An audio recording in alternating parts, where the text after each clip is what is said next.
प्रश्नोपनिषद पढ़ेंगे। प्रश्नोपनिषद हमारा जो फोर्थ उपनिषद है, जो हमारे प्रमुख उपनिषद हैं, उसमें से प्रश्नोपनिषद अथर्ववेदीय शाखा से लिया गया है। और अथर्ववेद से और कौन कौन से उपनिषद लिए गए हैं, कौन बताएगा? मुंडक और मांडुक। हाँ, ये तीनों प्रश्न, मुंडक और मांडुक्य, ये तीनों उपनिषद अथर्ववेद से लिए गए हैं, ठीक है। लेकिन जो प्रश्नोपनिषद है वह अथर्ववेद की पिपला शाखा का ब्राह्मण भाग है। यहाँ पर जो प्रश्नोपनिषद की विषय वस्तु है, इसका नाम ही क्यों पड़ा प्रश्न, क्योंकि यहाँ पर 6 जिज्ञासु आए और वे जिज्ञासु प्रश्न किया उन्होंने पिपलाद ऋषि से। उन्हीं प्रश्न के कारण से इस उपनिषद का नाम प्रश्नोपनिषद रखा गया है। उन 6 ऋषियों के नाम देखेंगे।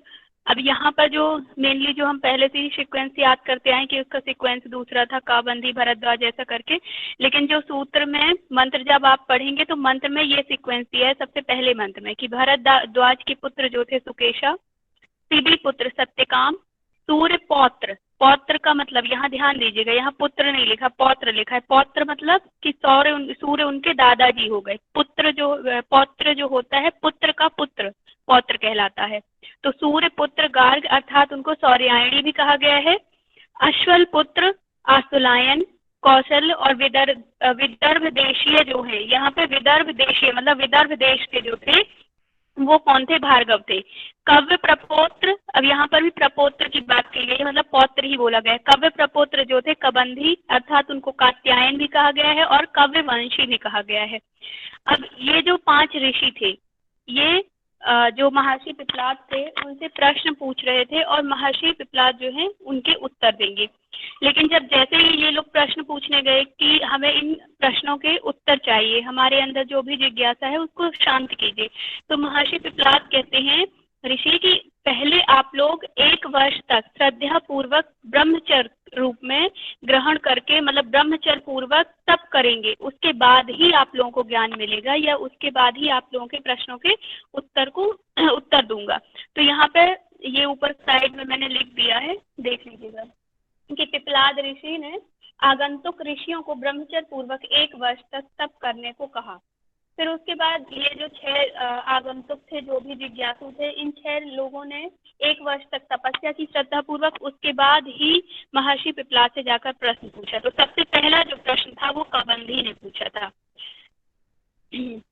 यहाँ पर जो 6 हमारे जिज्ञासु हैं, जो 6 ऋषि हैं, उनके मैंने प्रश्न भी लिख दिए हैं, देख लीजिए एक बार कि कबंधी ने कौन सा प्रश्न पूछा था? तो कबंधी ने प्रजा उत्पत्ति अर्थात प्रजा की उत्पत्ति कैसे हुई है, प्राण और रई विषयक प्रश्न पूछा था। भार्गव ऋषि, मतलब ऐसे भी क्वेश्चन बन सकता है कि प्राण और रई विषयक प्रश्न किसने पूछा था, या प्रजा की उत्पत्ति से संबंधित प्रश्न किसने पूछा था? तो आंसर है आपका कबंधी। दूसरा क्वेश्चन है भार्गव ने जो पूछा था, भार्गव ने क्या कहा कि प्रजा के आधार विषयक 3 प्रश्न उन्होंने पूछे कि मतलब प्रजा की उत्पत्ति तो हो गई, अब उनका आधार क्या है, ये पूछा इन्होंने भार्गव ने। मतलब इनका आप यदि ध्यान से पढ़ेंगे ना तो बिल्कुल एक सीक्वेंस में है, एक के बाद दूसरा, एक दूसरे से रिलेटिव है क्वेश्चन की कैसे एक दूसरे को रिलेट किया गया, एक क्वेश्चन फिर उसी का दूसरा क्वेश्चन फिर तीसरा क्वेश्चन, तो ऐसे पूछे गए हैं। फिर आशुलायन ने कहा कि प्राण उत्पत्ति संबंध में, मतलब प्राण की उत्पत्ति कैसे हुई, इस संबंध में 6 प्रश्न उन्होंने पूछे। इसके बाद गार्ग ने पूछा कि जीवात्मा परमात्मा संबंधी इन्होंने 5 प्रश्न पूछे हैं। फिर सत्यकाम पर आते हैं, तो सत्यकाम ने ओमकार की उपासना की, मतलब ओमकार की उपासना कैसे की जा सकती है। कोई प्रॉब्लम किसी को? किसका माइक ऑन है? ओमकार उपासना और उसके फल संबंधी प्रश्न कि उसके फल से, ओमकार की उपासना से कौन सा फल प्राप्त होता है, यह पूछा। इसके बाद हम बात करेंगे जो 6वें ऋषि थे, जो जिज्ञासु थे, वो कौन थे? सुकेशा। उन्होंने कहा 26 कला युक्त पुरुष, यहाँ 26 लिख दिया है, गलत लिखा है, आप लोग सुधार लीजिएगा, ठीक है। 16 कला है यहाँ पे, 16 कला युक्त पुरुष कौन है, बाय मिस्टेक मैंने लिख दिया होगा, ठीक। अब बात करते हैं हम प्रथम प्रश्न की, जिसमें कि 16 मंत्र हैं। 16 मंत्र में उनका जो प्रश्न है वह कंप्लीट होता है। कबंधी कहते हैं कि प्रजा किससे उत्पन्न हुई है, तो पिपलाद ऋषि आंसर देते हैं कि रई और प्राण रूपी जो युगल थे उनके द्वारा प्रजा की उत्पत्ति हुई है। तो कहते हैं ये रई और प्राण मतलब आए कैसे, इनके द्वारा प्रजा की उत्पत्ति हो तो गई, लेकिन ये आए कैसे? तो पिपलाद ऋषि कहते हैं कि प्रजापति यहाँ पर ब्रह्म को कहा गया है कि प्रजापति ने तपस्या की और अपने संकल्प के द्वारा प्रजा और रई नामक युगल की उत्पत्ति की। और क्यों की? ताकि आगे सृष्टि का संचालन हो सके, सृष्टि की जो भी आगे की कार्यविधि हो वो हो सके। इस वजह से उन्होंने प्राण और रई नामक 2 युगल उत्पन्न किए और उसके द्वारा ही प्रजा अर्थात पूरी सृष्टि को कहा गया, पूरे संसार, यहाँ के लोग जो रहने वाले हैं, तो प्रजा की उत्पत्ति हुई है। अब हम यहाँ पर पढ़ेंगे कि प्राण और रई कहलाते क्या हैं। प्राण और रई की उत्पत्ति तो हो गई, तो प्राण और रई होते क्या हैं? तो यहाँ कहा गया कि प्राण जो है पुरुष की संज्ञा दी गई है प्राण को, और रई को स्त्री की संज्ञा दी गई है। प्राण को कहा गया है जीवन प्रदान करने वाली जीवनी शक्ति ही प्राण है। हम पढ़ते भी हैं पंच प्राण जो पढ़ते हैं तो कहा गया कि जीवन प्रदान करने वाली जीवनी शक्ति जो है वह प्राण है। इसके बाद हम रई के संबंध में आएंगे, तो उसी के सामने देखिए क्या लिखा है, विराट विश्व में जो कुछ भी मूर्त और अमूर्त है, मूर्त लिखा है यहाँ पर भी, मूर्त है, ठीक है, मूर्त और अमूर्त है वह सब कुछ क्या है, रई। थोड़ा धीरे पढ़ाइए, स्पीड बहुत ज्यादा फास्ट है। ओके ओके ओके, ठीक है, थैंक यू बताने के लिए। ठीक है, मैं धीरे पढ़ाऊंगी, ठीक है। तो यहाँ पर जीवनी शक्ति की हम बात करें तो वो प्राण से संबंधित है, और इस सृष्टि में जो कुछ भी मूर्त और अमूर्त चीजें हैं वो सारी चीजें उनको क्या कही गई है, रई कही गई है। कि मतलब सारी चीजें जो है वो रई है, और उनमें शक्ति प्रदान करने वाला मतलब वो किस चीज से संचालित हो रही है, तो प्राण के द्वारा संचालित हो रही है। क्योंकि उनमें जो शक्ति भर रहा है वो शक्ति भरने वाला कौन है, तो प्राण है। अब यहाँ पे कहा गया है कि प्राण जो है चेतना है, प्राण को चेतना कहा गया है। और वहीं पे यदि हम रई को देखें तो रई को कहा गया है कि वह प्रकृति है, स्थूल कहा गया है रई को। ये डिफरेंस अच्छे से पढ़ लीजिएगा, क्योंकि यहाँ से क्वेश्चन आता ही है। इनमें ऐसे क्वेश्चन आते हैं कि प्राण को क्या कहा गया है, और आपको 4-5 ऑप्शन दे दिए जाएंगे, टिक करना पड़ेगा कि प्राण क्या है, प्राण चेतना है, प्राण प्रकृति है, प्राण ऊर्जा है, प्राण से मार्ग है, क्या है, ये आपको बताने पड़ेंगे, ठीक है। इसके बाद हम देखें तो प्राण क्या है, सूर्य है, और सूर्य को ही हम क्या कहते हैं, आदित्य कहते हैं। तो प्राण सूर्य है, प्राण आदित्य है। प्राण इसके बाद रई की बात करेंगे तो रई को क्या कहा गया है, चंद्रमा, सोम, सोम चंद्र को कहा जाता है, तो रई को यहाँ पर सोम कहा गया है। प्राण को दिन कहा गया है और रई को रात्रि कही गई है। ये दिया है, प्राण दिन है तो रई रात्रि है। इसके बाद प्राण को ऊर्जा कहा गया है। हमने ऊपर भी पढ़ा था कि प्राण क्या है, जीवनी शक्ति है। यह जीवनी शक्ति किस रूप में उत्पन्न हो रही है, तो ऊर्जा के रूप में उत्पन्न हो रही है। तो ऊर्जा के रूप में उत्पन्न हो गई। अब इसको आप रिलेट भी कर सकते हैं, यदि आपको याद नहीं हो रहा है तो ऊर्जा किससे उत्पन्न होती है, सूर्य से उत्पन्न होती है। तेज किस में होता है, सूर्य में ही होता है ना। सूर्य कब निकलता है, सूर्य दिन में निकलता है, ठीक है। तो ये चीजें आप इसको रिलेट करके भी पढ़ सकते हैं, याद करने की बिल्कुल भी आवश्यकता नहीं पड़ेगी। कि जीवनी शक्ति क्या है, ऊर्जा के रूप में निकलती है। ऊर्जा किससे मिलती है, सूर्य से मिलती है। सूर्य क्या है, सूर्य कब निकलता है, तो दिन में निकलता है। तो ये आ गया कि सूर्य दिन में निकलता है, ठीक है। ये टर्म तो याद हो गई। अब इसके जितने भी ऑपोजिट रहेंगे वो क्या हो जाएंगे, रई कहलाएंगे। कि सूर्य का ऑपोजिट चंद्र, तो मतलब चंद्र रई है। ऊर्जा का पदार्थ में रई कहा गया है कि रई पदार्थ है, ठीक है। दिन कहा गया यदि प्राण को, तो रात्रि कहेंगे हम रई को। अब यहाँ पर क्योंकि प्राण क्या कर रहा है, सभी में शक्ति भर रहा है, तो वो क्या करेगा, श्रेय मार्ग में ले जाएगा, अर्थात मोक्ष के मार्ग में ले जाएगा। तो मोक्ष प्रदान करने वाला प्राण है। जैसे हम पढ़ते हैं ना, अभी हमने हठ योग ग्रंथ में भी पढ़ा है कि हठपदी कल्पते चले वातम चले चितम निश्चले निश्चलो भवे। तो वहां पे क्या पढ़ते हैं कि प्राण को यदि वश में कर लिया है ना, तो आपका चित्त भी वश में हो जाएगा, और चित्त वश में हो जाएगा तो व्यक्ति को राजयोग की प्राप्ति मिल जाएगी। तो यहाँ वही कहा गया है कि यदि आपने प्राण को वश में कर लिया, जीवनी शक्ति को कंट्रोल कर लिया, तो प्रेम मार्ग मिलेगा। अर्थात प्रेम मार्ग को ही क्या कहा गया है, सॉरी, श्रेय मार्ग मिलेगा। और श्रेय मार्ग को ही हम क्या कहते हैं, निवृत्ति का मार्ग, ठीक है। इसके बाद यदि हम करें, इसके ऑपोजिट क्या हो जाएगा, रई हो जाएगा। रई को क्या कहा गया है, प्रेम मार्ग। रई अर्थात क्योंकि कहा गया संसार में जो कुछ चीजें हैं, अब जो चीजें हैं तो वो क्या हो जाएंगी, वो कहीं ना कहीं जो भी चीजें हैं वो नष्ट होने वाली हैं, अनित्य चीजें हैं। तो अनित्य चीजों से ही हम प्रेम करते हैं, अर्थात उनके प्रति हमारा प्रेम रहता है अनित्य चीजों के प्रति, ठीक है। तो प्रेम मार्ग मतलब सांसारिक भोगों वाला बोला गया कि संसार में जो भी जितनी भी वस्तुएं हैं उनके प्रति उनके प्रति जब हम जाएंगे, जो प्रिय लगने वाली वस्तु है वो प्रेम मार्ग कही गई है, ठीक है। तो यहाँ पे प्रेम मार्ग में ले जाने वाला अर्थात संसारिक भोगों में ले जाने वाली कौन है, रई है। और इसी को प्रवृत्ति मार्ग भी कहा गया है। अब यहाँ पे देखिए कि प्राण भोगता है, और प्रेरक शक्ति भी है। जबकि रई को कहा गया है कि ये भोग्य शक्ति है, ठीक है, भोक्ता और भोग्य, ऐसे याद रखिएगा। फिर उत्तरायण और दक्षिणायन भी कहा गया है कि प्राण उत्तरायण है, तो ये दक्षिणायन कहा गया है, दिशाओं से इसको रिलेट कर दिया गया। फिर शुक्ल पक्ष कहा गया है कि प्राण यदि शुक्ल पक्ष है तो रई जो है कृष्ण पक्ष। अब हम जैसे कर्म जो पढ़ते हैं, शुक्ल और कृष्ण कर्म पढ़ते हैं, उन्हीं की यहाँ पे संज्ञा दी गई है और उन्हीं को कहा गया शुक्ल पक्ष और कृष्ण पक्ष कहा गया कि शुक्ल मतलब अच्छे कार्य जो हो जाएंगे, कृष्ण अर्थात जो बुरे हो जाएंगे। तो कहा गया कि जो शुक्ल कार्य शुक्ल पक्ष में जो जाएगा तो वो निष्काम कर्म करेगा, तो यहाँ पर निष्काम कर्म की संज्ञा दे दी गई। फिर रई की बात जब करेंगे तो कृष्ण पक्ष अर्थात सकाम कर्म हो जाएगा, मतलब सांसारिक भोगों के लिए जो कार्य किए जा रहे हैं। ठीक है, समझ आ रहा है ना? इनको आप बिल्कुल रिलेट करके पढ़िएगा तो बिल्कुल नहीं भूलेंगे, याद करने की आवश्यकता नहीं है, हर एक पॉइंट एक दूसरे से रिलेट किया गया है। ठीक है, अब यहाँ पर कहा गया है कि अग्नि अत्ता अर्थात खाने वाला, अभी भी हमने देखा था ना कि भोक्ता है, ठीक है, तो अग्नि अत्ता, अत्ता को कहा गया मतलब खाने वाला। अब ये किसको खाता है? प्राण। तो कहा गया कि अन्न को, भोग्या को, भोग्या कौन है? रई है, और भोग्या में क्या आता है? अन्न और खाद्य, तो जितने भी खाद्य वस्तु हैं, जो भी अन्न है, उसको भोक्ता कौन भोगता है? तो प्राण भोगता है, अर्थात खाने वाला कौन है? तो प्राण है। इसको देवयान भी कहा गया है, किसको? प्राण को कहा गया है कि ये उत्तर मार्ग है, ठीक है, और इसको रई को कहा गया है कि पितृयान है। इसके बाद सूर्य ही वैश्वानर अग्नि के रूप में विश्व रूप एवं प्राण रूप होकर प्रकट होता है।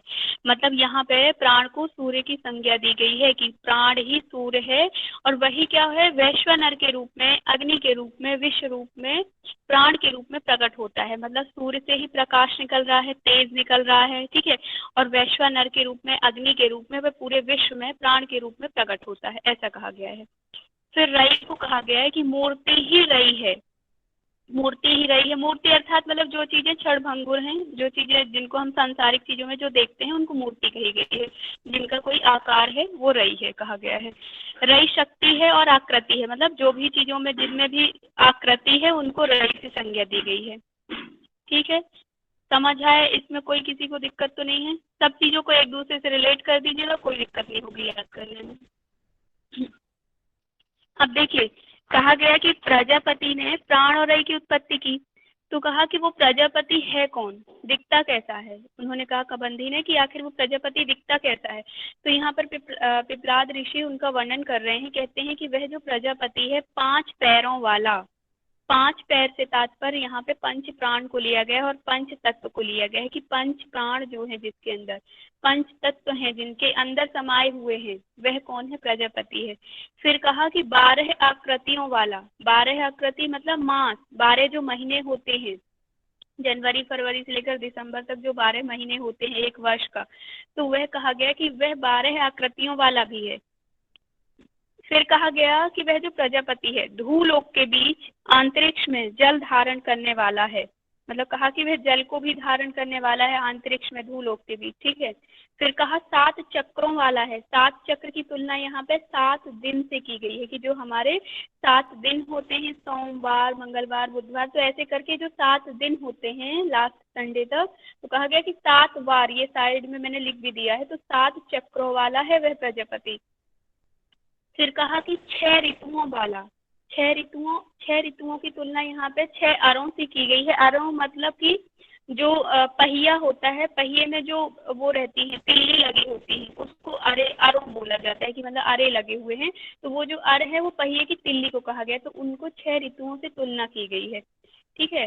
फिर इसके बाद कहा गया कि दिन रात अन्न वीर जो कुछ भी है वह प्रजापति है, मतलब कहा गया एक तो पूरे साल से तुलना कर दी गई कि पंच प्राण पंच तत्व पे यहाँ पे कौन आ जाएंगे? आकाश वायु अग्नि जितने भी महाभूत हैं, पंच तत्व सब उसी में समाये हुए, तो मतलब ये जो है 5 पैरों वाला वह भी प्रजापति है।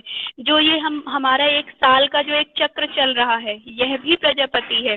कहा गया जो अंतरिक्ष में, मतलब जो खाली स्थान है अंतरिक्ष में, जल में, पृथ्वी में, जहाँ भी है, तो सभी चीजों में जो समाया हुआ है, जिसने सबको धारण किए हुए, अपने ऊपर धारण किए, खुद पर लिए हुए हैं, तो उसको भी कहा गया कि वह भी प्रजापति है।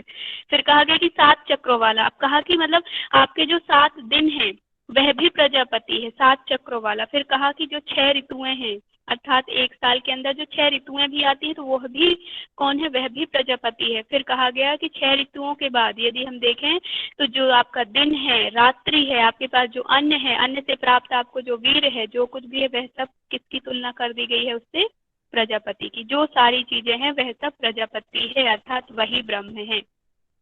ठीक है, इसके बाद नेक्स्ट क्वेश्चन है जो विदर्भ देशीय भार्गव ने किया था, दूसरा प्रश्न।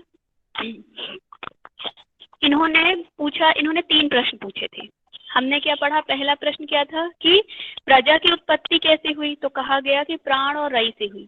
अब इसी क्वेश्चन को ये आगे बढ़ाते हैं भार्गव और कहते हैं कि उस प्रजा से जो उत्पत्ति हुई है प्राण की, तो कहा कि प्रजा को कुल कितने देवता धारण करते हैं, कि मतलब जो प्रजा की उत्पत्ति तो हो गई, अब उस प्रजा को कौन धारण करता है, कहा गया कौन देवता प्रजा को प्रकाशित करता है और सबसे वरिष्ठ देव कौन है। मतलब उस प्रजा को सबसे पहले तो आपने प्रजा की उत्पत्ति तो कर दी है ना, तो उस प्रजा को धारण कौन करता है, उस प्रजा को प्रकाशित कौन करता है, और सबसे वरिष्ठ सर्वश्रेष्ठ देव अर्थात उस प्रजा में सबसे श्रेष्ठ कौन है। तो कहा गया कि प्रजा को धारण करने वाला प्राण है, प्राण ही उस प्रजा को धारण करता है, प्राण ही उस प्रजा को प्रकाशित करता है, और प्राण ही उस प्रजा में सबसे श्रेष्ठ कहा गया है। ठीक है, मतलब यहाँ पर तीनों के उत्तर क्या है, प्राण ही है। ये तो याद रहेगा, इसमें कोई दिक्कत नहीं होगी, उन्हीं क्वेश्चन को आगे बढ़ाना है बस। अब यहाँ पर कहा गया कि ये जो प्राण है, अग्नि, सूर्य, मेघ, ठीक है, मेघ, इंद्र, वायु सब प्राण है। रथ के पहिए नाभि में लगे हुए हैं, मतलब नाभि से जो यहाँ पे नाड़ियों की तुलना इसलिए की गई है कि रथ के पहिए, रथ के पहिए का जो केंद्रीय बिंदु जो होता है, केंद्र जो होता है, तो वहां से जो पहिए में जो अरे लगे होते हैं, तो कहा गया कि नाभि में लगे अरों की भांति वह ऋग यजु साम यह सब प्राण ही है। तो सभी की तुलना प्राण से कर दी गई है। यहाँ पर यहाँ पे जो सर्वश्रेष्ठ की बात आती है, तो यहाँ पर क्या होता है कि जब कहते हैं कि सबसे श्रेष्ठ कौन है, तो सारे जितने भी देव होते हैं, मतलब जितने भी हमारे पंच महाभूत हैं और भी जो प्राण है, अन्न है, तो सारी चीजें जितनी भी हमारे शरीर के अंदर हैं, ठीक है, तो सब कहते हैं कि मैं श्रेष्ठ हूँ, मैं श्रेष्ठ हूँ, सब लोग अपने आप को श्रेष्ठ कहते हैं। अंत में क्या होता है कि सब लोग जब अपने आप को श्रेष्ठ कर देते हैं, लेकिन वो अपनी श्रेष्ठता को बता नहीं पाते कि आखिर हैं कैसे श्रेष्ठ। जब बोलते हैं कि आप बताइए कि श्रेष्ठ आप हैं कैसे, तो कोई भी बता नहीं पाता है कि कैसे श्रेष्ठ है। तब प्राण आते हैं और प्राण भी कहते हैं कि मैं श्रेष्ठ हूँ, तो तब भी कोई नहीं मानता है। तो कहते हैं प्राण क्या करते हैं कि वो बाहर निकलने लगते हैं। ठीक है, ये आगे चलकर भी हम पढ़ेंगे, जब उदान वायु का पढ़ेंगे तो वो क्या करते हैं कि उदान वायु के स्थान से और वह बाहर निकलने लगते हैं। तो जैसे ही वो बाहर निकलने लगते हैं तो अग्नि, अन्न और क्या बोलते हैं जल, सारी चीजें जितनी भी हमारे शरीर के अंदर जितने भी देवता निवास करते हैं, सारे क्या होते हैं, बाहर आने लगते हैं, उनके साथ साथ ही बाहर आने लगते हैं। और कहते हैं कि मतलब अब इनके बिना तो रहा नहीं जाएगा, तो सब लोग जो है बाहर आने लगते हैं। तो जैसे ही बाहर आने लगते हैं तो क्या होता है कि उस व्यक्ति के प्राण छूटने लगते हैं, अर्थात वह शरीर जो है स्थिर होने लगता है। तो जैसे ही स्थिर होने लगता है तो फिर प्राण फिर वापस जाते हैं, जैसे ही प्राण वापस करते हैं तो फिर में सब में प्राण आ जाते हैं। तो कहते हैं प्राण के बिना तो हम जीवित ही नहीं रह सकते हैं। तो ऐसा करते हैं और फिर प्राण क्या होते हैं, फिर प्रविष्ट हो जाते हैं और कहते हैं कि मैं ही श्रेष्ठ हूँ। इसके बाद फिर हम आगे पढ़ेंगे कि जब उदान वायु की चर्चा आएगी, फिर भी लोग जो सारे देव होते हैं फिर भी नहीं मानते हैं। तो वो फिर क्या बोलते हैं, उदान वायु के द्वारा, मतलब वो बताते हैं कि उदान वायु के द्वारा जो सुषुम्ना मार्ग से ऊर्ध्व गति होती है, तो जैसे ही ऊर्ध्व गति होगी और उससे बाहर जाएंगे तो आपके प्राण छूट जाएंगे। और वो फिर प्रूफ करके बताते हैं इस चीजों को कि ऐसे होगा तो प्राण निकल जाएंगे। तब सभी देवता मानते हैं और उनको स्मरण करते हैं। स्मरण करने के बाद उनको मतलब सर्वश्रेष्ठ मानते हैं और उनको पूजने मानते हैं। तो इसीलिए यहाँ पर फिर कहा गया कि सबसे जो वरिष्ठ देवता है, सबसे श्रेष्ठ जो माना गया, सर्वश्रेष्ठ कहा गया है, प्राण को माना गया है। ठीक है, फिर तृतीय प्रश्न हम देखेंगे। तृतीय प्रश्न में कौशल्य जो थे, आश्वलायन ने कौन से प्रश्न पूछे हैं। तो आश्वलायन ने पहला प्रश्न पूछा, प्राण की उत्पत्ति कहाँ से होती है। हमने पढ़ लिया कि प्रजा को धारण किसने किया है, प्राण ने। अब इन्होंने कहा कि सबसे श्रेष्ठ प्राण तो है, सबको धारण भी प्राण किए हुए है। ठीक है, तो कहा कि आखिर ये प्राण की उत्पत्ति कहाँ से होती है, आश्वलायन ने कहा। और प्राण शरीर में किस प्रकार से प्रविष्ट होता है, प्राण अपने आप को विभाजित किस प्रकार करता है। यहाँ पे विभाजित इसीलिए कहा गया है क्योंकि जब ये जो तीसरा प्रश्न है कि सर्वश्रेष्ठ बताया, तो कहा कि सर्वश्रेष्ठ आप कैसे हैं, तो उन्होंने कहा कि मैं ही अपने आप को, उन्होंने कहा कि जो आपके 5 और अन्य प्राण हैं, अन्य प्राण कौन कौन से, अपान, समान, व्यान, उदान, तो बाकी जो देव थे, जो भी सूर्य, अग्नि, इंद्र, ये सब जो जितने भी देव हैं, तो ये सब पूछते हैं कि आप यदि सर्वश्रेष्ठ हैं तो आप बताइए कैसे सर्वश्रेष्ठ हैं। तो वो कहते हैं कि मैं ही अपने आप को और अन्य भागों में बांटता हूँ, अन्य भागों में बांटता हूँ अर्थात प्राण के ही अन्य प्राण जो हैं उन्हीं से निकले हुए हैं, जो हैं अपान, समान, उदान और व्यान। और यदि उप प्राण देखें तो कहते हैं मैं ही अपने आप को पृथक पृथक करता हूँ और शरीर के अन्य अन्य अंगों में उनको विभाजित करके उनको स्थान देता हूँ। तो कहते हैं कि जैसे ही मैं पृथक करता हूँ और फिर उनको स्थान देता हूँ और उन्हीं प्राण के द्वारा आपके कार्य संचालित हो रहे हैं। कैसे संचालित हो रहे हैं, जैसे बताया गया ना कि अपान के द्वारा क्या होता है, कौन बताएगा, प्राण, अपान, उदान, समान और व्यान के कार्य बताइए। पाचन। दीदी जो प्राण होता सॉरी, है वो अपान हृदय के में, द्वारा, हाँ हाँ अपान के बताइए। द्वारा अपान जो मल होता मूत्र है बाहर वो निकलता है। हमारे बल मूत्र के क्षेत्र पे होता है, मतलब नाभि के नीचे पाया जाता है। तो जितने ठीक भी है, हमारे नाभि के नीचे के वर्क होते हैं, जैसे मलपूत्र, उसका कार्य करता है। समान जो होता है वो नाभि में स्थित होता है, तो हाँ जठराग्नि का और उससे रिलेटेड जितने कार्य है वो समान के द्वारा होते हैं। प्राण ठीक है, हमारे जो है हृदय में पाया जाता है, तो प्राण मतलब सांस लेना, सांस लेना इनका काम करता है। उदान हमारे गले के ऊपर, मतलब ऊपर की तरफ पाया जाता है, तो ऊपर की तरफ लेके जाता है, मुक्ति का द्वार होता है।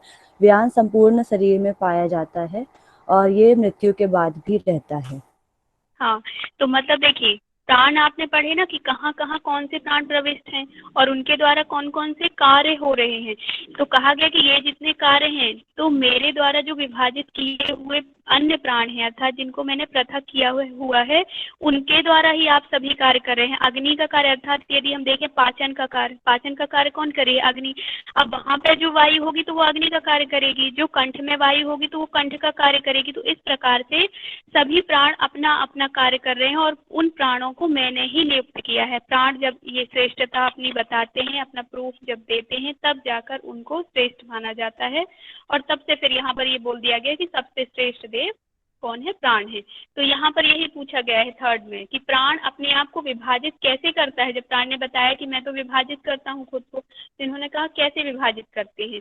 फिर फोर्थ में कहा कि शरीर में कैसे उत्क्रमण होता है। जैसे उन्होंने बताया ना, प्राण ने कहा कि मैं बाहर निकलकर मैं बताता हूँ और मैं जाऊंगा तो आप सब लोग शिथिल हो जाएंगे, ठीक है, सारे देवताओं को कहा गया। तो यहाँ पे वही प्रश्न उन्होंने पूछा। फिर कहा कि बाह्य जगत को किस प्रकार धारण करता है, यदि वह निकल जाए, ठीक है, यदि वो अंदर है तो फिर हमारा बाहरी शरीर जो है वह कैसे चल रहा है, यदि प्राण सिर्फ अंदर ही है। फिर कहा आंतरिक जगत को किस प्रकार धारण करता है। तो इन सभी के उत्तर पिपलाद ऋषि देते हैं। कहते हैं प्राण की उत्पत्ति कहाँ से हुई, सबसे पहला प्रश्न पूछा। तो कहा गया कि प्राण की उत्पत्ति आत्मा से हुई है, अर्थात परमात्मा से। जो हमने ऊपर पढ़ा था कि किसने, प्रजापति ने ही 2 युगल उत्पन्न किए हैं। तो वही इसका आंसर यहाँ पर दिया गया है कि प्राण की उत्पत्ति कहाँ से होती है। तो प्राण की उत्पत्ति आत्मा से अर्थात परमात्मा से हुई है। फिर दूसरा कहा प्राण शरीर में किस प्रकार प्रविष्ट होता है। तो कहा गया कि प्राण शरीर में मन के संकल्प के द्वारा प्रविष्ट होता है। अब मन से इसीलिए तुलना की गई है कि प्राण के साथ साथ ही मन चलता है, मन के साथ साथ प्राण चलता है। जितना तेज आपका प्राण चलेगा, मन उतना तेज चलेगा। तेज से अर्थात है कि जो कहते हैं ना कि जो मैंने अभी बताया आपको, हट प्रदीपिका का ही बताया कि चले वातम चले चितम, मन जितना चंचल होगा प्राण उतना चंचल हो जाएगा। तो कहा गया, इसीलिए कहते हैं कि प्राण को स्थिर, प्राणवायु को कैसे स्थिर करना है, तो प्राणायाम के द्वारा। तो यही कहा गया कि आपके मन के संकल्प के द्वारा, जैसे ही मन का संकल्प होगा वैसे ही प्राण आपके शरीर में प्रविष्ट हो जाएगा। इसके बाद कहा कि प्राण अपने आप को विभाजित किस प्रकार करता है। कि प्राण ने बताया कि मैं अपने आप को विभाजित करता हूँ, तो किस प्रकार विभाजित करते हैं ये प्राण अपने आप को। तो उसके उत्तर में कहते हैं कि जिस प्रकार चक्रवर्ती राजा अधिकारियों की नियुक्ति करता है, मतलब जो एक चक्रवर्ती राजा होता है वह अन्य अधिकारियों की नियुक्ति करता है। एक छोटे छोटे जो गांव होते हैं और उन गांव का मुखिया बना दिया जाता है कि आप इस गांव को संभालोगे, आप इस गांव को संभालोगे। तो सभी गांव के जो अन्य अन्य मुखिया बना दिए जाते हैं, उसी प्रकार से प्राण भी अपने अन्य प्राण को पृथक करता है और शरीर के अन्य भागों का उनको मुखिया बना देता है। जैसे गुदा मार्ग में देखें, कंठ में देखें, तो इस प्रकार से अन्य अन्य प्राण जो है अन्य अन्य स्थानों पर जाकर और वो अपना अपना कार्य संभालते हैं। उन सब का जो श्रेष्ठ अर्थात उन सब का जो राजा है प्राण को कहा गया है। ठीक है। फिर फोर्थ यदि हम देखें कि शरीर में कैसे उत्क्रमण करता है, मतलब अब वह प्राण ने पृथक तो कर लिया, लेकिन जो प्राण प्राण ने हमको बताया कि मैं बाहर निकल जाऊंगा तो आप सभी लोग क्या हो जाएंगे, शिथिल हो जाएंगे। तो कहा कि वह बाहर कैसे निकलता है, उत्क्रमण कैसे होता है शरीर के बाहर, तो कहा गया कि उदान वायु के द्वारा। अब उदान वायु के द्वारा कैसे होता है, तो कहा कि उदान वायु जब शांत हो जाती है, शांत का तात्पर्य यहाँ है कि उदान वायु को कि तेज तेज जिसके कारण हम जीवित हैं, एक ऊर्जा जिसको कहा गया है। तो कहा गया कि उदान वायु की जो वो ऊर्जा है, वह जो तेज है, जब शांत हो जाता है तब वह क्या करती है, उदान वायु सुषुम्ना के मार्ग में ऊर्ध्वगामी हो जाती है और शरीर को प्राण छोड़ देता है। ऊर्ध्वगामी हो जाती है तो वह प्राण उदान जो है वह सुषुम्ना के मार्ग में चलकर विचरता हुआ और ऊर्ध्वगामी होकर बाहर निकल जाता है। तो यही चीजें बताई गई हैं कि जब वह वायु शांत हो जाती है। तो इसका उत्तर याद रखिएगा, एक तो उदान वायु। इसमें यह भी पूछा गया है फिर कि क्वेश्चन आया था कि विभिन्न लोकों में ले जाने का कार्य कौन सी वायु करती है, तो उदान वायु ही करती है, क्योंकि यहाँ पे क्या बताया, वायु शांत शांत का तात्पर्य है कि मतलब प्राण हमारे शरीर से निकल जाते हैं जब, तो विभिन्न लोकों में कैसे ले जाएगा, तो कहा गया कि जिस तरह हम किए हैं, हमने यदि पुण्य कार्य किया है तो पुण्य लोक में जाएंगे, पाप कर्म किया है तो पाप लोक में जाएंगे, अर्थात विभिन्न योनियों में ले जाने का कार्य ही उदान वायु करता है। ठीक है, तो ये याद रखिएगा। इसके बाद जो फोर्थ क्वेश्चन आपसे पूछा गया, फिफ्थ, कहा गया कि बाह्य जगत को मैम उदान वाला एक बार और रिपीट कर दीजिए। ये ना अभी आएगा आगे चल के, अभी बस आप इतना याद रखिए। अभी हम लोग 5 प्राण पढ़ेंगे, यहाँ पे जो दिए गए हैं 5 प्राण, उनकी भी व्याख्या है। सबसे पहले सिर्फ इधर इतना याद रखना है कि उत्क्रमण कौन करता है, शरीर को शरीर से बाहर कौन ले जाता है प्राण को, तो कहा गया कि उदान वायु के द्वारा। ठीक है, जब उसका तेज शांत हो जाता है, सिर्फ इतना याद रखना है आपको यहाँ। इसके बाद जो फिफ्थ हमने क्वेश्चन देखा क्या है, बाह्य जगत को किस प्रकार धारण करता है, कि मतलब कहा गया कि ठीक है शरीर के अंदर तो है और वह निकल जाएगा तो शरीर शांत हो जाएगा, अर्थात वह विभिन्न योनियों में चला जाएगा, उसकी मृत्यु हो जाएगी, मतलब व्यक्ति का शरीर नष्ट हो जाएगा कहा गया। तो कहा कि ठीक है अंदर है, अब बाहर कैसे धारण करता है, मतलब अंदर की चीजें तो संचालित कर रहा है लेकिन बाहर की चीजें कैसे संचालित कर रहा है, तो यहाँ पर कहा गया कि सूर्य सबका बाह्य प्राण है, मतलब सूर्य के रूप में वह बाह्य हमारे शरीर में प्रविष्ट है। कहा गया कि सूर्य सबका बाह्य प्राण है। जब मुख्य प्राण सूर्यास्त में उदय होता है तो वह बाह्य शरीर के अंगों को पुष्ट करता है तथा आंतरिक शरीर के अंगों का अनुग्रह करता है। मतलब कि सूर्य से यहाँ पर तुलना की गई है। ये क्वेश्चन भी पूछा गया था, मुझे ठीक से याद नहीं, लेकिन कहा गया था कि मतलब सूर्य कौन सा प्राण है, तो कहा गया है कि सूर्य सबका बाह्य प्राण है। तो ये याद रखिएगा कि धारण कौन करता है बाह्य शरीर को, तो यहाँ पर सूर्य ही आएगा कि जब प्राण सूर्य में उदय होता है, सॉरी सूर्य लिखा है, वो सूर्य में उदय होता है तो वह बाह्य शरीर के अंगों को पुष्ट करता है। बाह्य शरीर जो हमारा है स्थूल शरीर, तो उसका क्या करता है, उस अंगों को पुष्ट करता है और उसी के द्वारा जब बाह्य शरीर पुष्ट हो जाएगा तो उसी के द्वारा ही आंतरिक शरीर को भी पुष्ट करता है और आंतरिक शरीर को अनुग्रह करता है। ठीक है, इसके बाद जो आया है कि आंतरिक जगत को किस प्रकार धारण करता है, क्योंकि अब यहाँ बता दिया गया कि बाह्य जगत को उसने धारण कर लिया, अब कहा कि आंतरिक जगत को कैसे, तो कहा गया विभिन्न प्राणवायु के द्वारा। अब हम यहाँ जब प्राणवायु पढ़ेंगे तो इसके द्वारा इन जो 5 क्वेश्चन के आंसर हैं, जहाँ जहाँ वायु आई है, प्राणवायु आई है, तो उनके उत्तर हमको यहाँ मिलेंगे। ठीक है, 5 प्राणवायु दी गई है और इनका सीक्वेंस यहाँ पर ऐसे बताया है, अपान, प्राण, समान, व्यान, उदान। ठीक है, सीक्वेंस याद रखिएगा, पूछा जा सकता है। अपान को यहाँ कहा गया कि गुदा और उपस्थ में जो है वह अपान वायु है। इसके कोई कार्य नहीं बताए गए हैं, सिर्फ स्थान बताया गया है। मेनली हम सभी में यही पढ़ते हैं कि गुदा और उपस्थ में। प्राण का कहा गया कि प्राण मुख, नासिका, चक्षु और श्रोत। ध्यान रखिएगा, प्राण का स्थान यहाँ हृदय नहीं बताया गया है, प्राण का स्थान बताया गया है मुख, नासिका, चक्षु और श्रोत। ठीक है, इसके बाद जो थर्ड प्राण है आपका, थर्ड बताया गया है समान। समान का स्थान बताया गया है आपका नाभि, और नाभि को यहाँ पर मध्य बोला गया है। कठोपनिषद में मध्य स्थान किसको कहा गया था, कौन बताएगा? कठोपनिषद हृदय, हृदयाकाश। हृदयाकाश। हृदयाकाश वहां पर क्या बताया गया था, मध्य स्थान। और लेकिन यहाँ इस उपनिषद में, प्रश्न उपनिषद में मध्य स्थान किसको कहा गया है, नाभि को कहा गया है। और कहा गया कि समान का स्थान वही है, अर्थात समान प्राण जो है नाभि में प्रविष्ट होता है।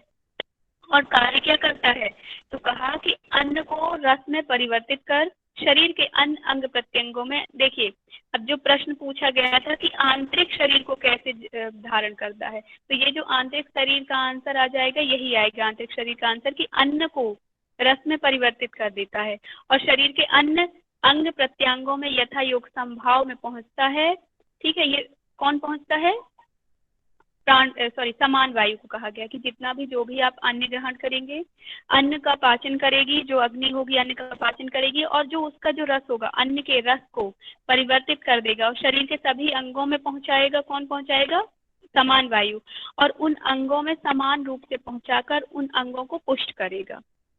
ठीक है, तो यह आंतरिक अंगों के लिए बता दिया गया। इसके बाद कहा गया कि जो समान वायु है, समान वायु को कहा गया कि पृथ्वी और ध्रुव का जो रिक्त स्थान है, अर्थात आकाश रिक्त स्थान में समान वायु का स्थान बताया गया है। इसके बाद व्यान वायु की बात करेंगे। व्यान वायु का स्थान यहाँ पर हृदय बताया गया है, और हृदय में भी 101 नाड़ियों का समुदाय है। कठोपनिषद में कितनी नाड़ियां बताई गई थी, 101। ठीक है, और वहां स्थान क्या बताया गया था, नाड़ी हृदय। हृदय हृदय मूर्धा तक गई हैं वो नाड़ियां, लेकिन हृदय मेन उसका स्थान बताया गया कि हृदय से 101 नाड़ियां निकली हैं। तो यहाँ पर भी यही कहा गया है कि व्यान वायु हृदय में तो अवस्थित है, लेकिन व्यान वायु हृदय से ही 101 नाड़ियां, लेकिन सबसे पहले यहाँ पर ये बोला गया है कि 100 नाड़ियां निकली हुई हैं। ठीक है, और जब हम बात करेंगे उदान वायु की, तो उदान वायु में एक नाड़ी को और जोड़ा गया है, तो मिलाकर वो 101 ही होती है। तो आप एक साथ भी पढ़ सकते हैं, अलग अलग भी, वैसे मेनली 101 ही है।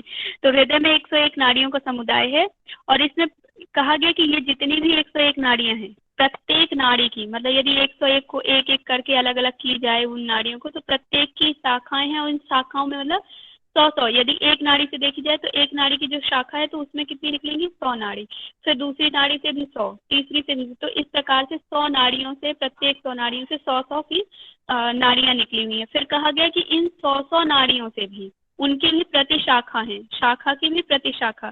तो कहा गया कि प्रत्येक 100 नाड़ियों से जो कहा गया कितनी 72,000 नाड़ियां, मतलब यदि 100 की भी नाड़ियों की एक एक अलग अलग की जाए तो कहा गया कि 72,000 नाड़ियां जो है उनकी प्रतिशाखा कहा गया। तो यहाँ पर क्वेश्चन ऐसे ही बन सकता है, एक तो टोटल की कितनी नाड़ियों का वर्णन है, तो 101 नाड़ियों का वर्णन है, और पूछा जा सकता है ऐसे भी कि प्रतिशाखा में 100 नाड़ियों की, जो प्रत्येक 100 नाड़ियों से जो निकली हुई है तो उनकी कितनी नाड़ियां, तो 72,000 नाड़ियां। ठीक है, और कहा गया है कि व्यान वायु इन सब नाड़ियों में, मतलब ये जो 72,000 नाड़ियां, जो 101 नाड़ियां दी गई हैं, इन सभी नाड़ियों में कौन सी है, व्यान वायु है। याद रखिएगा 100 नाड़ियों में व्यान वायु बताई गई है। फिर ठीक है, और लास्ट की जो वायु है, लास्ट की जो नाड़ी है उसमें उदान वायु बताई गई है। कहा जो एक अन्य नाड़ी है, एक अन्य नाड़ी जो बची हुई है, तो वह नाड़ी कौन सी कही गई है, सुषुम्ना। कहा गया कि उसमें उदान वायु संचारित होती है, मतलब हमने पढ़ा भी ना पीछे कि हमें शरीर से बाहर कौन ले जाता है, तो कहा गया कि उदान वायु ले जाती है। तो वह उदान वायु किसके द्वारा ले जाती है, तो सुषुम्ना मार्ग से, जब वह ऊर्ध्वगामी होती है, जिसके माध्यम से उदान वायु ऊपर की ओर विचरण करती है। ठीक है, मतलब इसके यदि वहां बाद पे जो उदान मूर्धा वायु बोली गई है मनुष्य, वो यही है, कहाँ, जो पिछले नहीं उपनिषद में मूर्धा बोली गई थी वो ही है क्या ये? देखिए हम ना ऐसे यदि कंपेयर करेंगे तो कंपेयर में तो ठीक है, लेकिन शब्द अलग अलग ले लिए गए हैं, तो फिर हमको यहाँ पे सूत्र में, मंत्र में यदि देखेंगे तो मंत्र में डायरेक्ट नहीं कहा गया सुषुम्ना। ठीक है, यहाँ पे जो व्याख्याकार हैं उन्होंने सुषुम्ना कहा, इस वजह से मैंने लिख दिया है, लेकिन यदि आप मंत्र में देखेंगे तो मंत्र में सिर्फ इतना दिया गया है कि उदान वायु एक नाड़ी है जो ऊर्ध्वगामी होती है, सिर्फ इतना बोला गया है। ठीक है, तो मतलब एक जो व्याख्याकार थे उन्होंने सुषुम्ना को लिया था, इस वजह से मैंने लिख दिया है। तो आप ऐसे याद कर सकते, तो आप इसको डायरेक्ट मूर्धा से नहीं जोड़ सकते, क्योंकि वो तो डायरेक्ट अलग ही हो जाएगा पूरा। और यदि एक कॉमन सेंस के बेस पे यदि हम देखें खुद से तो वो तो वही होगा, लेकिन क्वेश्चन के अनुसार यदि देखा जाए कि मतलब जो हमारा नेट का क्वेश्चन है उसके हिसाब से नहीं होगा, सबका एक अलग अलग ही चीजें करके हमें पढ़नी होंगी। ठीक है, इसके बाद जो हमने देखा था कि उदान वायु जब ऊपर जाती है, ऊर्ध्वगामी जब होती है तो क्या करती है, तो कहा गया कि उदान वायु जब ऊर्ध्वगामी होती है तो वह मनुष्यों को पुण्य कृत्यों द्वारा, पुण्य लोक में, मतलब यदि मनुष्य ने पुण्य कार्य किए हैं, मेनली हम देखें ना यहाँ पर क्या बोला गया कि मृत्यु के बाद की बात बताई गई है कि जब मृत्यु होती है व्यक्ति की तो क्या होता है, तो कहा गया कि उदान वायु ऊपर की ओर ऊर्ध्वगामी हो जाती है, ऊर्ध्वगामी होगी मतलब उसके प्राण निकल गए। जैसे ही उसके प्राण निकल गए तो व्यक्ति ने जैसे कर्म किए होंगे, यदि उसने पुण्य कर्म किए होंगे तो वह पुण्य लोक में जाएगा, और यदि उसने पाप कर्म किए होंगे तो वह पाप लोकों में जाएगा। तो यही कहा गया कि उदान वायु ही, मतलब उदान वायु क्योंकि बाहर निकल रही है ऊर्ध्वगामी होकर, तो कहा कि उदान वायु ही विभिन्न योनियों में ले जाने का काम करती है, और यही आपके प्रीवियस ईयर के क्वेश्चन पेपर का एक क्वेश्चन है।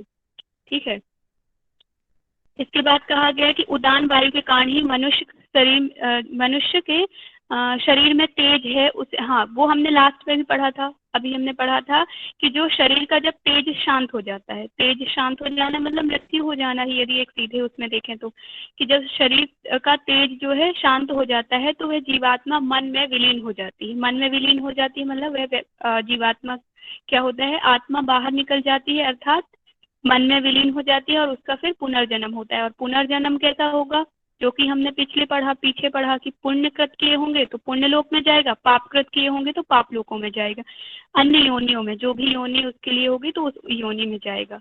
और सबसे विश्वविख्यात तेज ही उदान कहा गया है। ठीक है, यहाँ पे ये याद रखिएगा, इसको हम पीछे भी हमने पढ़ा कि तेज को ही उदान कहा गया है।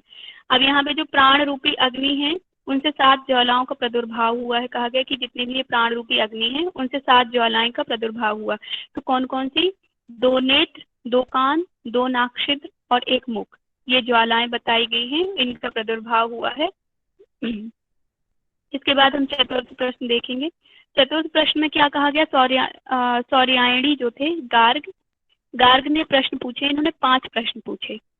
पहला प्रश्न क्या था कि मनुष्य शरीर में कौन देवता सोता है, मतलब यहाँ पे बता दिया गया कि प्राण वायु बाहर निकल जाएगी। अब कहा गया कि शरीर को प्रविष्ट हो गया, हमारा शरीर बाहर भी प्रविष्ट हो गया, परिपुष्ट हो गया, अंदर से भी हो गया, आंतरिक शरीर भी हो गया।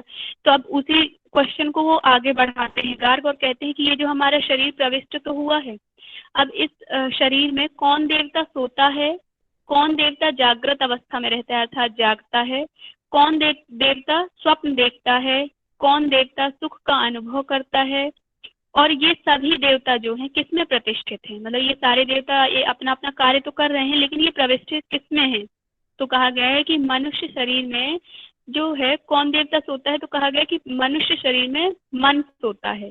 फिर कहा कि जागता कौन है, तो कहा गया पंच प्राण रूपी अग्नियां जागती हैं। ठीक है, अब यहाँ पर पंच प्राण रूपी अग्नियां कौन कौन सी हैं, तो 5 ही अग्नियां बताई गई हैं, अपान प्राण व्यान समान उदान, इनसे रिलेट करके ग्राह्य पत्य, आहवाहिनीय, दक्षिणाग्नि, आहुति, इष्ट फल।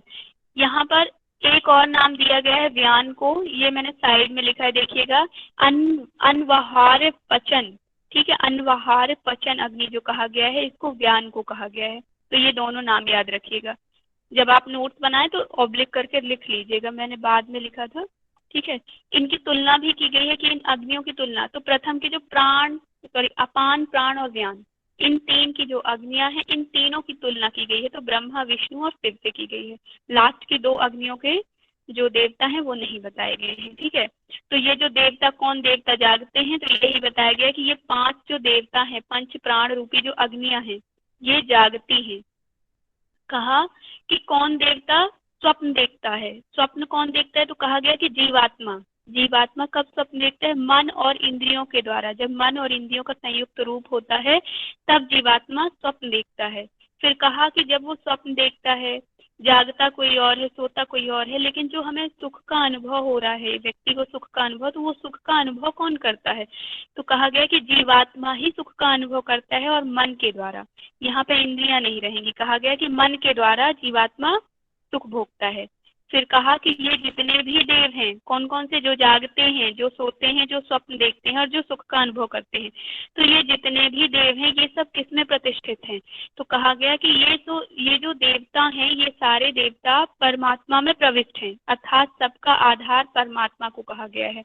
यहाँ पर यह भी क्वेश्चन बन सकता है कि इन सभी देवताओं का आधार कौन है, तो सभी देवताओं का आधार कौन है, परमात्मा, क्योंकि सभी देवता इसी में प्रतिष्ठित हैं। 5 अग्नियां अच्छे से याद कर लीजिएगा, इनसे भी क्वेश्चन बन सकता है कि 5 अग्नियां कौन कौन सी हैं। इसके बाद 5वां प्रश्न जो था शिबी पुत्र सत्यकाम का था। उन्होंने क्या प्रश्न पूछा था? उन्होंने कहा था ओमकार विषयक प्रश्न पूछा था। उन्होंने कहा कि जो मनुष्य जीवन भर, अब हमने देखिए प्राण पढ़ लिया, मनुष्य के शरीर के बारे में भी पढ़ लिया। अब कहा गया कि जो मनुष्य जीवन भर ओमकार की उपासना करते हैं तो वह क्या ओमकार उपासना से किस लोक पर विजय प्राप्त करते हैं? क्योंकि हमने अभी पढ़ा ना कि पुण्य किया तो पुण्य लोकों पर, पाप किया तो पाप लोकों पर, विभिन्न योनियों में जन्म लेंगे। तो कहा कि उनका तो ठीक है जो आपने बता दिया, लेकिन यदि ओमकार की उपासना जिसने जीवन भर की है तो यदि वह ओमकार की उपासना की तो उससे कौन से फल की प्राप्ति होगी, अर्थात वह किस लोक को जाएगा। तो यहाँ पर ओमकार की 3 मात्राओं का वर्णन आया है कि ओमकार की जो 3 मात्राएं हैं, अकार, उकार और मकार, ठीक है, ओमकार की 3 मात्राओं को सभी का अलग अलग पुण्य बताया है। कहा गया कि ओमकार ही परम ब्रह्म है। जो व्यक्ति ओमकार की आ मात्रा का उच्चारण करता है, ओमकार की आ मात्रा को भजता है, वह मृत्यु लोक को अर्थात पृथ्वी लोक को प्राप्त होता है। और इसकी व्यक्ति जो बताएंगे यहाँ पे इनसे रिलेट कर दिया कि ऋचाएं जो बताएंगे ये आगे भी हम पढ़ेंगे, ठीक है, उपनिषद में। भू ऋग की ऋग, सिर्फ ऋग आएगा किसमें? आ का उच्चारण जब करेंगे, अर्थात ओमकार के आ का जाप जब करेंगे या उपासना करेंगे। फिर कहा गया कि जब ऊ की उपासना करेंगे तो व्यक्ति कहाँ जाएगा? तो कहा गया कि जो व्यक्ति जीवन भर ऊ की उपासना करता है वह स्वर्ग लोक को प्राप्त होता है। स्वर्ग लोक अर्थात चंद्रलोक, या चंद्र को सोम कहा जाता है तो सोमलोक भी कह सकते हैं, ठीक है। और यहाँ पर ये तीनों तो याद ही होंगे आपको, भू भुआ स्वा। और फिर यहाँ पर क्या हो जाएगा? ऊ मात्रा में आपका ऋग के साथ यजु ऋचा भी आ जाएगी। फिर कहा गया कि जो माँ का उच्चारण करता है वह कहाँ जाता है? तो कहा जो माँ की उपासना करता है वह ब्रह्मलोक को प्राप्त होता है, पापों से मुक्ति हो जाती है उसकी और वह ब्रह्म को प्राप्त कर जाता है। और कहा कि जो सिर्फ केवल ओम का ही उच्चारण करता है वह जीवन भर वह परम लोक की प्राप्ति करता है, अर्थात पुरुषोत्तम परम ब्रह्म की प्राप्ति करता है। तो आपसे प्रश्न ये बनेंगे कि आ जाएगा कि आ की उपासना करने वाला व्यक्ति किस लोक की प्राप्ति करता है? तो मृत्यु लोक की। पूछा गया ऊ की उपासना करने वाला किस लोक की प्राप्ति करता है? स्वर्ग लोक की, मृत्यु लोक की, ब्रह्मलोक की, ऐसे ऑप्शन दे दिए जाएंगे। तो आपको ये सिलेक्ट करना होगा। और इनके 2 ऑप्शन भी दिए जा सकते हैं कि जैसे स्वर्ग लोक आ गया और फिर दूसरे में सोम लोक आ गया, और ए बी करके ऐसे जो आंसर आते हैं आजकल ज्यादा ट्रेंड में यही है अपने नेट में, तो ऐसे करके भी दे सकता है, ठीक है। और यहाँ पर सिर्फ एक ही में बताया गया है माँ में। ये भी पूछा जा सकता है कि पापों से मुक्ति किस मात्रा के उपासना से होती है? तो माँ की उपासना से होती है, ठीक है। इसके बाद जो 6वां प्रश्न था भरद्वाज पुत्र सुकेशा का था। उन्होंने पूछा, जो सुकेशा थे उन्होंने अपना प्रश्न नहीं पूछा था, एक्चुअली उन्होंने किसी और ने प्रश्न किया था। उनसे सुकेशा जो थे उनसे यह प्रश्न किसने किया था? तो कौशल देश के जो राजकुमार थे जिनका नाम हिरण्यनाभ था, ये याद रखिएगा, ठीक है, कंफ्यूज मत होइएगा। हिरण्यगर्भ नहीं कहा, हिरण्यनाभ, ठीक है। हिरण्यनाभ करके जो एक व्यक्ति थे जो कौशल देश के थे, तो कौशल देश के जो राजकुमार थे उन्होंने पूछा था कि 16 कलाओं वाला पुरुष कौन है, वह कहाँ रहता है, यह प्रश्न पूछा था। लेकिन सुकेशा उनके उत्तर को नहीं दे पाए और उन्होंने उनसे कहा कि मैं आपके उत्तर को देने में असमर्थ हूँ, अतः मैं आपको कोई गलत उत्तर नहीं दे सकता हूँ, इससे मुझे भी पाप लगेगा और आपको भी सत्य का ज्ञान नहीं होगा। तो वो वहां से कौशल देश के जो राजकुमार थे वह चले जाते हैं और फिर जो सुकेशा होते हैं वह ऋषि के पास आते हैं और पिपलाद ऋषि से ये क्वेश्चन पूछते हैं। उनका प्रश्न था कि 16 कलाओं वाला पुरुष कहाँ रहता है, कौन है? उत्तर में वो कहते हैं 16 कलाओं वाला पुरुष शरीर के भीतर ही रहता है, अंतः शरीर में विद्वान रहता है। तो उन्होंने कहा समझाइए कैसे रहता है? तो बताया कि जब शरीर को उन्होंने बनाया था तब उन्होंने सबसे पहले प्राण को बनाया, ईश्वर ने प्राण को बनाया, युगल की हमने देखी ना उत्पत्ति हुई। फिर प्राण के बाद उन्होंने श्रद्धा की उत्पत्ति की, श्रद्धा को बनाया, मतलब आस्तिक बुद्धि को कहा गया कि बुद्धि बनाया। फिर 5 महाभूत बनाए, आकाश, वायु, अग्नि, जल और पृथ्वी, इन 5 महाभूत को बनाया। 5 महाभूत को बनाने के बाद अब कहा कि इनको प्रविष्ट करने के लिए भी होना चाहिए, तो इनके लिए क्या बताया? मन और इंद्रियां बनाई। मन और इंद्रिया अर्थात अंतःकरण बनाया, मतलब ऊपर क्या बना दिया, प्राण बना दिए गए, प्राण के बाद श्रद्धा बना दी गई अर्थात बुद्धि बना दी गई, बुद्धि के बाद पंच महाभूत बनाए, पंच महाभूत के बाद अंतःकरण, अंतःकरण में कौन कौन आ जाएगा, तो मन और इंद्रियां। अब कहा कि यह शरीर तो बन गया, पंच महाभूत से शरीर बन गया, उसमें प्राण भी चले गए, व्यक्ति के अंदर बुद्धि भी आ गई। अब बुद्धि भी आ गई तो अब क्या होगा, उसको कुछ खाने के लिए चाहिए, तभी तो वो व्यक्ति जीवित रह पाएगा। तो कहा कि फिर अब क्या बनाया, तो उन्होंने कहा इसके बाद उन्होंने अन्न की उत्पत्ति की। जब अन्न की उत्पत्ति की तो प्राणियों के शरीर की स्थिति के लिए, अर्थात ये जो शरीर बनाया है पंच महाभूत से संबंधित जो शरीर बनाया, जो बुद्धि बनाई और जो प्राण बनाया, तो ये जब शरीर में प्रविष्ट हो गए तो अब इनके लिए क्या चाहिए, तो कहा इनके लिए अन्न चाहिए, तो उन्होंने अन्न की उत्पत्ति की। और अन्न से किस चीज की प्राप्ति होती है, जो भी व्यक्ति अन्न ग्रहण करेगा तो उससे वीर अर्थात बल की प्राप्ति होगी। तो यहाँ पे उन्होंने बल का बनाया कि अन्न का जो परिपाक करेगा, अन्न को जो रसों के रूप में परिवर्तित करेगा और उसका हम उपयोग कर सकेगा व्यक्ति अर्थात बल के रूप में। और कहा कि उस बल का किस प्रकार से उपयोग करना है, तो कहा तप से करना है, जो भी अन्न के द्वारा जो वीर्य प्राप्त होगा अर्थात जो बल प्राप्त होगा उस बल का सही दिशा में लगाना आवश्यक है। तो कहा गया कि उस बल को तप में लगाइए, तप अर्थात इंद्रियों के संयम के लिए। अब कहा कि तप करना है तो किनके द्वारा, मंत्र के द्वारा, मंत्र करेगा व्यक्ति, तो मंत्र का जब उच्चारण होगा तो कहा कि मंत्र का उच्चारण करने से अंतःकरण के सहयोग के लिए अर्थात मंत्र के उच्चारण से अंतःकरण की शुद्धि होगी, तो मंत्र बनाया। फिर कर्म बनाए कि जब व्यक्ति तप करेगा, मंत्र करेगा तो उसके जो कर्म बनेंगे, तो उसके जो कर्म बनेंगे उसी के अनुसार वह विभिन्न लोकों की प्राप्ति करेगा। वह विभिन्न लोक कौन से होंगे, अब वह व्यक्ति ने कर्म तो कर लिए तो कौन से लोक की प्राप्ति करेगा, तो उन लोकों का निर्माण किया कि ये लोक होंगे और इन लोकों में व्यक्ति जाएगा। जब वह लोकों का निर्माण हो गया तो उन लोकों के नाम भी रखे कि हर एक लोक का अलग अलग नाम रखा और उनकी रचना की। तो जब यह ईश्वर ने बनाया था, जब परमेश्वर ने बनाया तो इन सारी चीजों को बनाते हुए इन 16 चीजों को बनाया। यहाँ पे 17 कैसे हो गए, मिस्टेक कर दिया मैंने, ठीक है ये 16 ही है, 17 पता नहीं कैसे हो गया, सुधार लीजिएगा आप लोग। तो यहाँ पे 16 चीजों के जो नाम बताए गए कि इन चीजों को बनाया और बनाते ही क्या किया, परमेश्वर ने अर्थात परमात्मा ने जैसे भी बनाया तो बनाकर वह पुरुष जो था ब्राह्मण की रचना की अर्थात जो शरीर की जो रचना की थी, ब्राह्मण इसीलिए कहा गया कि यहाँ पे उन्होंने जो ईश्वर ने सब कुछ दिया कि प्राण दे दिया, एक आस्तिक बुद्धि भी दे दी, मन भी दे दिया, इंद्रियां भी दे दी, अंतःकरण। अब उनकी शुद्धि कैसे की जा सकती है ये उपाय भी बता दिया, बल की प्राप्ति कैसे की जा सकती है ये उपाय भी बता दिया, कैसे आप किसके द्वारा अन्य जो लोक हैं उनकी प्राप्ति कर सकते, सारे उपाय बता दिए। जब सारे उपाय बता दिए तो उसको कहा गया कि ये ब्राह्मण कहा गया, ठीक है, जो सर्वगुण संपन्न होगा तो उसको कहा गया ब्राह्मण। और उसने क्या किया, जैसे ही उसने रचना की तो उसमें जीवात्मा को तो प्रविष्ट किया ही, आत्मा के साथ साथ वह स्वयं ही उस शरीर में प्रविष्ट हो गया। इस वजह से उसको क्या कहा गया, 16 कलाओं वाला जो पुरुष कहा गया कि वह स्वयं भी उस जीवात्मा के साथ शरीर में प्रविष्ट हो गया है। यहाँ पर मतलब एक संज्ञा भी दी गई है, उपनिषद में आती है कि जिस प्रकार से सारी नदियां मिलकर एक समुद्र में समा जाती हैं, अर्थात उस समुद्र में चारों तरफ से नदियां आती हैं और उस समुद्र में ही समा जाती है, तो वह अकेला क्या कहलाता है, एक समुद्र कहलाता है। उनको अलग अलग नदियों के नाम से नहीं जाना जाता है, उसको एक अलग समुद्र कहा जाता है। इसी प्रकार से यह 16 कलाओं वाला जो पुरुष है इसमें सारी चीजें समा गई हैं और वह पुरुष अपने अंदर सारी चीजें प्रविष्ट किए हुए है और वह जीवात्मा के साथ शरीर में प्रविष्ट हो गया है, अर्थात उसने धारण कर लिया है, इसलिए उसको 16 कलाओं वाला पुरुष कहा गया है। तो यहाँ पर ये समाप्त होता है, इनका ये अंतिम आंसर था।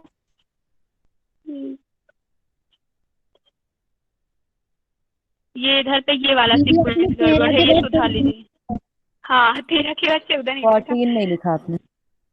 हाँ सुधार लीजिएगा। यहाँ पर भी मैंने 26 लिख दिया है, इसको भी सुधार लीजिएगा, ठीक है। अब जो क्लास में है वो तो सुधार लेंगे, लेकिन जो सिर्फ पीडीएफ के भरोसे बैठा होगा तो वो तो गलत ही करेगा। दीदी मेरा एक क्वेश्चन था इसमें, हाँ पूछिए। जो ओमकार वाली मात्रा है आप उस पर एक बार आना दीदी। हाँ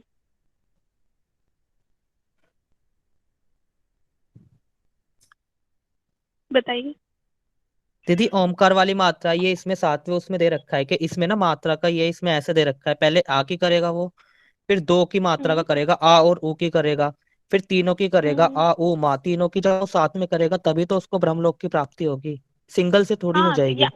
ये लास्ट में जो मैंने लिखा है ना केवल ओम, जो केवल ओम का मतलब यही है कि तीनों का मतलब केवल ओमकार का मतलब है कि तीनों की मात्राओं का जब साथ में उच्चारण करेगा तो परम लोक प्राप्ति अर्थात पुरुषोत्तम ब्रह्म की प्राप्ति। हाँ वो ठीक तो है। दीदी सही है, लेकिन ऊपर भी तो पहले में सिंगल ही हो गया, दूसरे में दो होगी ना, आ और ऊ की मात्रा। हाँ वही होगी, लेकिन एक्चुअली लिखा नहीं था उसमें ऐसे डायरेक्ट, लेकिन यदि हम ऋग और यजु से जाएं तो इसके कहने का मतलब यही है कि आकार के साथ उकार भी आ जाएगा, मतलब ऋग आ रहा है, ठीक है, तो उकार भी उसमें आएगा, ठीक। और थर्ड वाला जो आ जाएगा कि अर्थात इसमें तीनों मात्राएं सम्मिलित हो जाएंगी, और लास्ट अंतिम जो हो जाएगा कि मतलब तीनों मात्राओं को एक साथ करेंगे, और यही लास्ट में इसको बोल दिया गया है, तो तीनों भी ये आप लिख इसमें, सकते हैं। हाँ दीदी इसमें दे रखा है ये शादनोपनिषद में ना, अच्छा यजुर्वेद का अच्छा, हाँ मतलब दूसरा दो मात्राओं की उपासना करने वाला। हाँ हाँ, तो वही आ जाएगा ना, क्योंकि यहाँ पे इसमें डायरेक्ट आ उमा से नहीं दिया था, मैंने दूसरे से लिखा है। तो यदि हम इससे भी देखें ऋग यजु और साम से यदि देखें तो हमारा उत्तर यहाँ भी मिल रहा है कि एक ऋचा का हमने पहले उच्चारण किया, फिर दूसरे में गए तो दो ऋचाएं आई, दो ऋचाएं आई मतलब आकार उकार दोनों ही आ जाएंगी, ठीक है। और फिर तीसरे मात्राएं में किया तो मतलब ऋग यजु साम आया, मतलब यहाँ पर तीनों मात्राएं आ जाएंगी कि आकार उकार मकार तीनों मात्राएं आ जाएंगी, ठीक है। ठीक है दीदी। Okay, thank you. The same question मेरा भी था। अच्छा, तो आंसर मिल गया। हाँ हाँ मिल गया। हाँ ठीक है। दीदी एक बार अग्नि बता दीजिए, पंच प्राण रूपी अग्नि। कहाँ गई कहाँ गई कहाँ गई?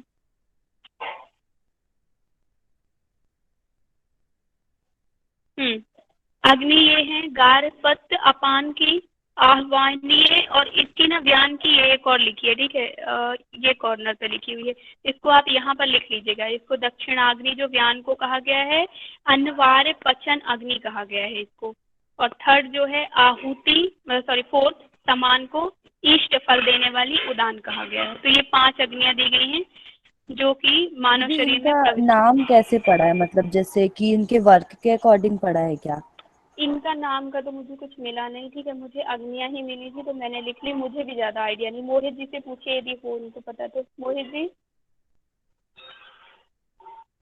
मतलब इनका ना दीदी ये रहेगा ग्रहण करने वाली, आवाहन करने वाली, ठीक है।